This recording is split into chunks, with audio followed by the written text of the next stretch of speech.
Ry mpiray-tandrazana malala, mino fahasalama tsara daholo nareo any tokantrano tsirairay avy. Ny tsika dia resaka roa-kevitra iray niodina be teo amin'ny tambazotra, teo amin'ny Facebook tamin'ny herinandro lasa iny. Taratasy fametra-pialana ny conseil technique iray ao ministère-ny fitsarana. Raha jerena dia document administratif tsotra fotsiny izy io. Nefa io taratasy io dia mampametra pantanina. Ary hatramin'izao dia mbola tsy misy sa mametraka clairement an'io fantanina io. Izay indrindra no ataontsika miaraka androany. Fa ahoana nareo satria tsy ministère atony rehetra ny ministère-ny fitsarana. Satria izy no ministère tokony aneho ny lalàna, ny mangarahara, ny bonne gouvernance, ary surtout ny exemplarité. Io ministère io no tokony ampiseho vahoaka voalohany indrindra fa misy pitsipika tokony arahana. Tokony ajana koa ary miatra amin'ny rehetra. Fa alohan'ny hidirantsika amin'le fitsipika tsipiriany dia mangavanareo sa izara, hijanona hatramin'ny farany, hikomandy, anaparitaka an'ity vidéo ty eran-tany. Isabonné koa amin'ny page fantatsika fa amin'ny page-tsika dia signaler en masse, signaler ny contrôle ny fitondrana sy ny rosiana etsetra izay engelentsika. Tiary ny taratasy fametra-pialana ny monsieur Ratouvoirson Aimé José, conseiller technique permanent Andramatoa ministre Fanirso. Dia araka ny hitanareo dia nalefa tany amin'ny directeur en cabinet ao amin'ny ministère-ny fitsarana ty taratasy ty mazava ny objet lettre de démission. Mazava koa ny andraikiny conseiller technique permanent ny antony nametrany fialana kosa dia manjavozavo. Milaza izy ary averiko eto hoe raison personnelle, zany hoe antony manokana. Dia ho iverenantsika io satria tsy kisendrasendra velively ny safidy. Surtout ny safidy teny toy izany ao anatin'ny taratasy officialy. Ary ny tena mampametra pantaninantsika dia io date io. Date de prise d'effet de cette décision io. Milaza mazava ny taratasy ary averiko eto. Cette décision mûrement réfléchie prend effet à compter de ce jour. Iverenantsika koa io satria eto dia samy manana ny lanjany ny teny tsirairay. Misoratana tao Antananarivo io fametra-pialana io ary mitondra ny daty ny 19 juin 2026. Ary ny directeur de cabinet dia nandray an'io taratasy io tamin'io andro io ny 19 juin 2026 ary nametraka sony ara-dalàna.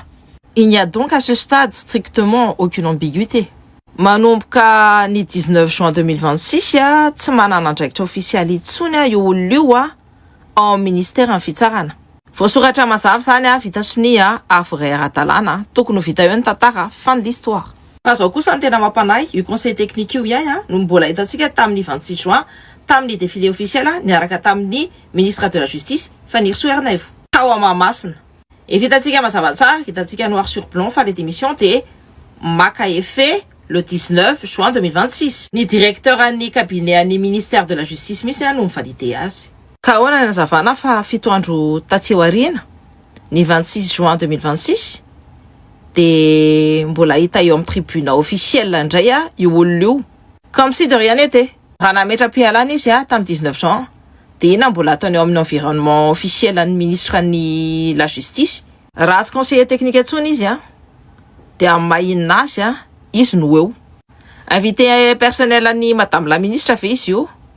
Raha eny nahoana mbola ao anatin'ny dispositif an'ny cabinet ve izy io na dia efa nametra-pialana aza. Sa hoe tsy nampiarana marina le fametra-pialana.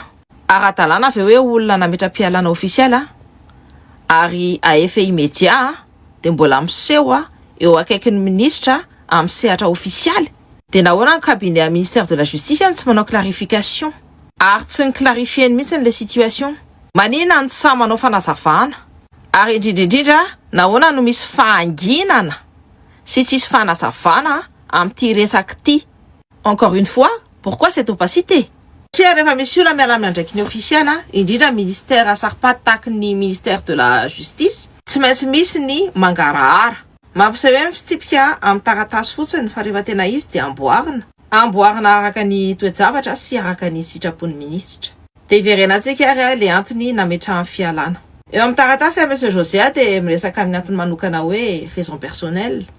Eny mety ho antony ara-dalàna tanteraka izany.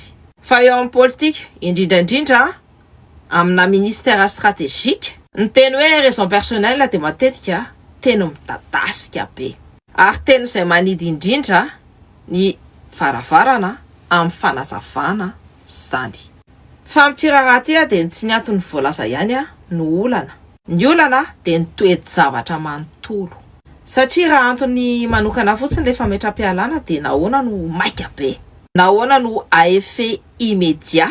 Dia nahoana andro vitsivitsy tao aorianany iny dia mbola hitantsika izy amina sehatra ofisialy. Dia izay mahatonga ny tiraraty mila fanontaniana. Dia ny zavatra faharoa nosoratany dia hoe fanapahan-kevitra ny eritreretiny tsara zany. C'est une décision mûrement réfléchie. Zava-dehibe io fehezanteny io.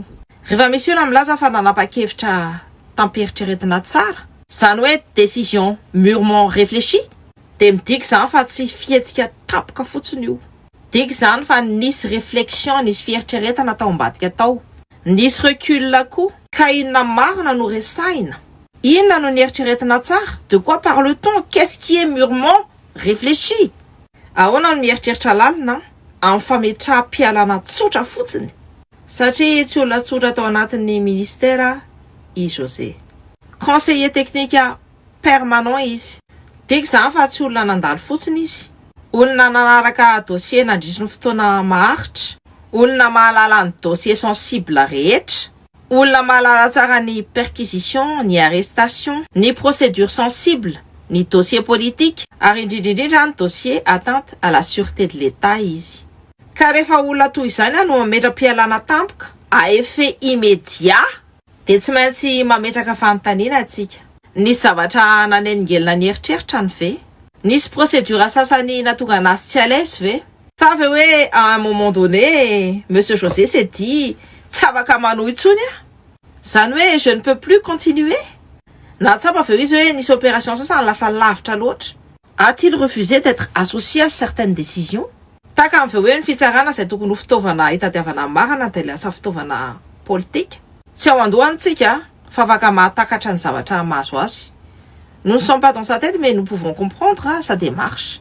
Fa manina ho inareo? Satria alohan'ny idiran'ny fanirisoa tao amin'ny fahefana dia alohan'ny idiran'ny tao amin'ny ministère koa zany alohan'ny idiran'ny José tao amin'ny ministère dia fanirisoa dia dénoncer ny arrestation politique sous couvert d'atteinte à la sûreté de l'État. Izy mihitsy no nanao publication mazava tsara momba n'io atteinte à la sûreté de l'État io teto amin'ny Facebook.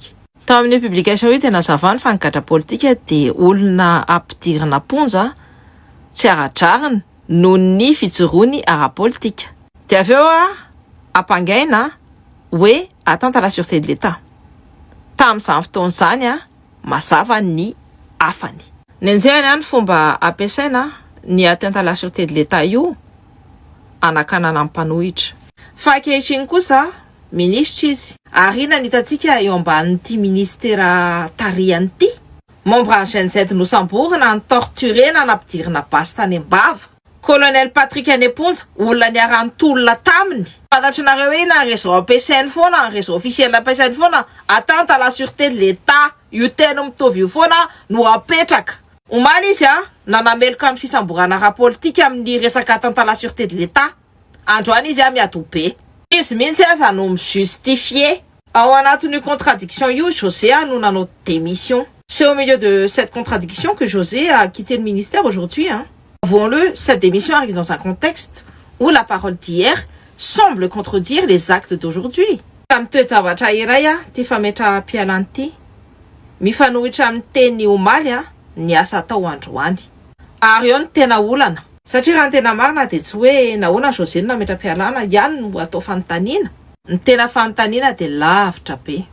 Dia reto fanontaniana manaraka reto dia ataoko amin'ny teny vazaha satria sarotra amiko ny mitraduire anazy amin'ny teny gasy. A-t-il quitté le ministère parce qu'il ne voulait plus porter cette contradiction?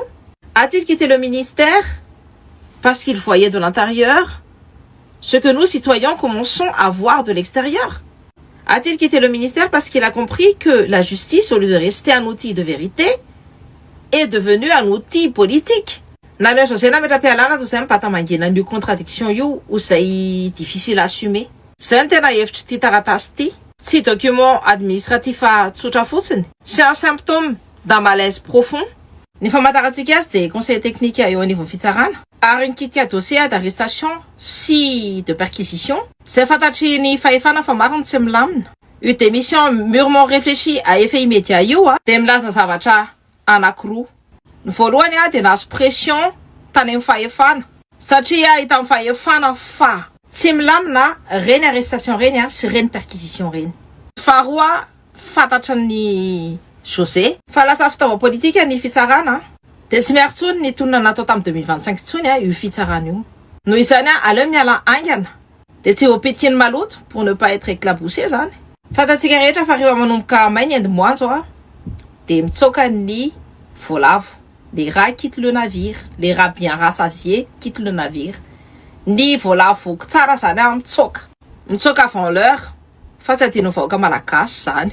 Tsy adino olona nitola tamin'ny 2025, tsy adino olona nandatsaka ny rany sy nameny ainy. Ny mpamadika de tsy avelanay. De za mieritreritra ianao José hoe rehefa tafavoaka eo de afaka madiodio. Fa nitolona anay malagasy de mitohy foana. Ary tsy ataonay afa bela amin'ny mpamadika. Madagasikara tandrazana, tany sarobidy, Masina Siso.